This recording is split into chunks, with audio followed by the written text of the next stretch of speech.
जय हिंद।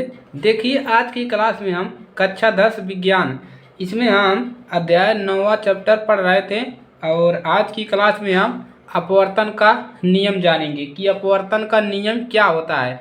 प्रकाश का अपवर्तन हमने पढ़ा दिया है फिगर के माध्यम से और आज के क्लास में हम अपवर्तन का नियम जानेंगे जो आपका है अपवर्तन का नियम, प्रथम नियम, द्वितीय नियम। दो नियम होते हैं, उनको आप जान लीजिए क्योंकि ये पेपर में पूछता है। तो प्रकाश का अपवर्तन जो था, जो आपका फिगर था, उसको हमने इस प्रकार से बनवाया था। तो चलिए इसी फिगर के माध्यम से हम प्रथम नियम को और द्वितीय नियम को याद कर लेते हैं। चलिए वो आपका नियम क्या है उसको समझते हैं।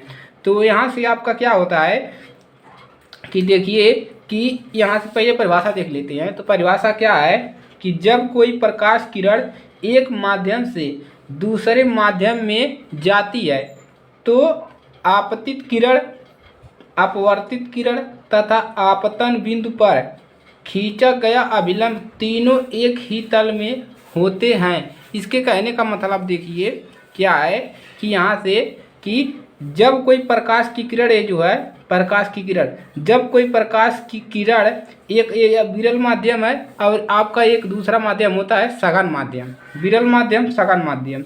जब कोई प्रकाश किरण एक माध्यम से इस दूसरे माध्यम में आती है तो आपतित किरण और ये अपवर्तित किरण और आपतन बिंदु पर, ये जो आपतन बिंदु है, आपतन बिंदु पर ये जो बिंदु है खींचा गया अभिलंब, ये जो अभिलंब है, ये तीनों एक ही तल में, देखिए एक के बाद एक तल में, एक तल में ए, एक तल में ए, ऐसे एक ही तल में होते हैं। यही है आपका प्रथम नियम।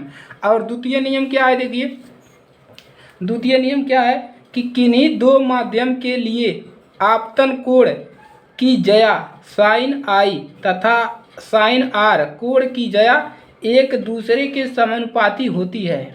जैसे देख लीजिए ये क्या है आपका, जो यहाँ पर कोण बन रहा है, जो आपका यहाँ पर कोण बन रहा है साइन, देखिए ऊपर वाले को साइन लेते हैं, देखिए साइन आई और साइन आर, ये जो कोण बन रहा है इनकी जया एक दूसरे के क्या है, समानुपाती होती है। तो ये हो गया समानुपाती वाला।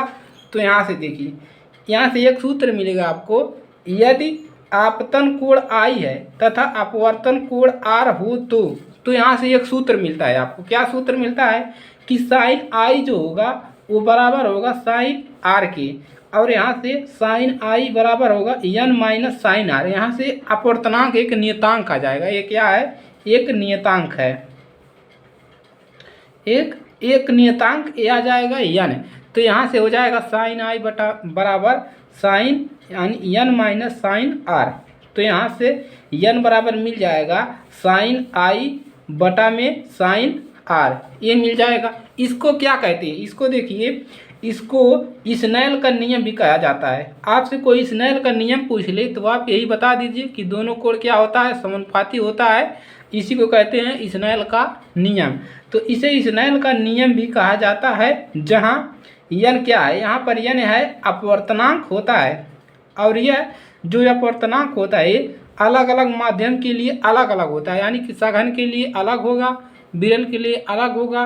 जैसे हमने अपवर्तन में बताया था कि कांच में अलग होगा, जल में अलग होगा अपवर्तनांक। तो ये हो गया आपका अपवर्तन का नियम। उम्मीद है आप लोगों को याद हो गया होगा। तो इसको आप लोग तैयार कर लीजिए और इसका स्क्रीनशॉट लेना चाहते हैं तो इसका स्क्रीनशॉट आप लोग ले लीजिए यहाँ से। चलिए प्रथम नियम और द्वितीय नियम स्क्रीनशॉट ले लिया। चलिए यही है आपका अपवर्तन का नियम, ज़्यादा कुछ नहीं है, यही आपको याद करना है फिगर के माध्यम से। पहले नियम क्या याद करना है कि जो प्रकाश किरण आ रहा है तो यही वाला किरण आपतित किरण, है परावर्तित किरण और है जो आपतन बिंदु पे जो खींचा गया विलंब होगा, तीनों एक ही तल में रही। और देखिए दूसरा नियम क्या है कि साइन इसका कोण आर और आर दोनों समानुपाती रहेगा, माध्यम के लिए दोनों माध्यम के लिए समानुपाती रहेगा। और यहाँ से आपका ये सूत्र मिल जाएगा, कौन सा, ई वाला, आपको ये वाला आपको सूत्र मिल जाएगा। तो इस प्रकार से आप लोग तैयार कर लीजिएगा। चलिए आज के लिए सिर्फ इतना ही, और अगर ये क्लास अच्छे लगे तो वीडियो को लाइक करो और अपने दोस्तों के पास शेयर करो। चलिए इसी के साथ, और नए स्टूडेंट सबसे पहले वीडियो को लाइक करो और चैनल को तुरंत सब्सक्राइब कर लो, क्योंकि इस पर आपकी तैयारियां पूरी करवाएंगे, पूरा कंप्लीट करवाएंगे। तो चलिए इसी के साथ मिलेंगे नेक्स्ट क्लास में। तब तक के लिए जय हिंद, जय भारत।